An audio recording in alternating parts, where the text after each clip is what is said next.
Report breaking.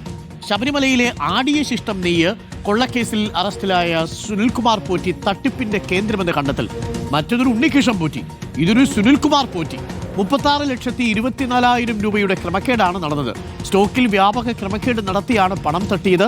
മറ്റ് ജീവനക്കാരുമായി ചേർന്ന് ഗൂഢാലോചന നടത്തിയെന്നാണ് കണ്ടെത്തൽ. കൂടുതൽ ഉദ്യോഗസ്ഥരെയും ജീവനക്കാരെയും അറസ്റ്റ് ചെയ്യാനുള്ള നീക്കത്തിലാണ് വിജിലൻസ്. ഹരിമോഹൻ, തട്ടിപ്പിന്റെ ഒരു മഞ്ഞുമല മാത്രമാണ് പുറത്തു വന്നതെന്നാണ് മനസ്സിലാക്കുന്നത്. മറ്റൊരു ഉണ്ണികൃഷ്ണൻ പോറ്റിയാണെങ്കിൽ ഇതൊരു സുനിൽകുമാർ പോറ്റി. അത് ദ്വാരപാലക ശില്പപാളിയാണെങ്കിൽ ഇവിടെ ആടിയ ശിഷ്ടം നെയ്യ്. വലിയ ക്രമക്കേടാണോ നടന്നത്? അങ്ങനെയാണോ വിജിലൻസിന്റെ നിരീക്ഷണം? കൂടുതൽ അറസ്റ്റ് ഉണ്ടാകുമോ?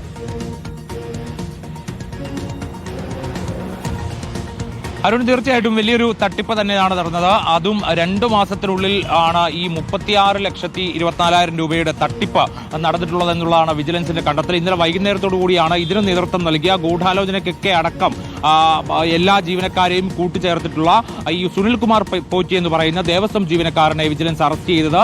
ഇയാളെ ഇന്നലെ തന്നെ റിമാൻഡ് ചെയ്തിരുന്നു കൊല്ലം വിജിലൻസ് കോടതിയിൽ ഹാജരാക്കിക്കൊണ്ട്. ഈ സുനിൽകുമാർ പോറ്റി കഴിഞ്ഞ കുറെ നാളുകളായി, അതായത് മണ്ഡലമാസം തുടങ്ങുന്നതിന് മുമ്പ് തന്നെ ഇതിനുവേണ്ടിയുള്ള ആസൂത്രണം തുടങ്ങുകയും ദേവസ്വം ജീവനക്കാരായിട്ടുള്ള ആളുകൾ, പ്രത്യേകിച്ച് ഈ പല ക്ഷേത്രങ്ങളിലും കീഴ്ശാന്തിമാരൊക്കെയായി ജോലി ചെയ്ത ആളുകളാണ് ഈ ആടിശിഷ്ടം നെയ്യുമായി ബന്ധപ്പെട്ടുകൊണ്ട് ഇതിന്റെ ചുമതലകളെല്ലാം വഹിച്ചു വരിക. അതിന് നേതൃത്വം നൽകിയിരുന്ന ആൾ കൂടിയാണ് ഈ പറയുന്ന സുനിൽകുമാർ പോറ്റി. അതായത് ചാലിയേക്കര ഭദ്രകാളി ക്ഷേത്രം ഈ ദേവസ്വം ബോർഡിന്റെ പുനലൂർ ഗ്രൂപ്പിലെ ഒരു ക്ഷേത്രമാണ്. അവിടെ കീഴ്ശാന്തിയായിരുന്ന വ്യക്തിയാണ്. ഈ മണ്ഡലമാസത്തിൽ ഇത്തരത്തിലുള്ള ആളുകളെ ശബരിമലയിൽ നിയമിക്കാറുണ്ട്, ദേവസ്വം ജീവനക്കാരായി നിയമിക്കാറുണ്ട് താൽക്കാലികമായി. അങ്ങനെ ശബരിമലയിൽ കയറിപ്പറ്റി, സന്നിധാനത്ത് കയറിപ്പറ്റി ഈ മണ്ഡലമാസത്തിൽ നടന്നിട്ടുള്ള ആടിശിഷ്ടം നെയ്യ് അത് ഭക്തർക്ക് വിതരണം ചെയ്യുന്നതുമായി ബന്ധപ്പെട്ടുകൊണ്ടാണ് ഇത്തരത്തിൽ വലിയൊരു ക്രമക്കേട് നടത്തിയത് എന്നുള്ളതാണ് വിജിലൻസ് കണ്ടെത്തിയിരിക്കുന്നത്. ഇതിന് ദേവസ്വം ബോർഡ് ഉദ്യോഗസ്ഥർ വരെ കൂട്ടുനിന്നു എന്നുള്ളത് കൂടി വിജിലൻസ് കണ്ടെത്തിയിരിക്കുന്നു. അതായത് അസിസ്റ്റന്റ് ദേവസ്വം കമ്മീഷണർ അടക്കമുള്ള ആളുകളാണ് ഇതിന് കൂട്ടുനിന്നത്. ഇതിൽ വലിയ തോതിൽ, അതായത് 80,000-ലധികം പാക്കറ്റ് ആടിശിഷ്ടം നെയ്യ് ഭക്തർക്കായി വിതരണം ചെയ്യാനുണ്ടായിരുന്നു. ഇതിനകത്ത് ഭൂരിഭാഗം പാക്കറ്റുകളും വിതരണം ചെയ്തിട്ടില്ല എന്നുള്ളത് കണ്ടെത്തിയിട്ടുണ്ട്. മാത്രമല്ല ദേവസ്വം ബോർഡിന്റെ കൗണ്ടറുകൾ വഴി എത്ര നെയ്യാണ് വിറ്റത് എന്നുള്ള കണക്ക് പോലും സൂക്ഷിക്കാതെയാണ് ഇവർ ഇത്ര നാൾ കൊള്ളയടിച്ചിരുന്നത്. മാത്രമല്ല ഇതിൽ കണക്കുകൾ ഭയങ്കര രസകരമാണ്. അതായത് രജിസ്റ്ററൊക്കെ സൂക്ഷിക്കേണ്ട സ്ഥാനത്ത് ഒരു 4 നോട്ട് ബുക്കുകളിൽ താൽക്കാലികമായി ചില കണക്കുകൾ മാത്രമാണ് ഇവർ എഴുതി വെച്ചിരുന്നത്.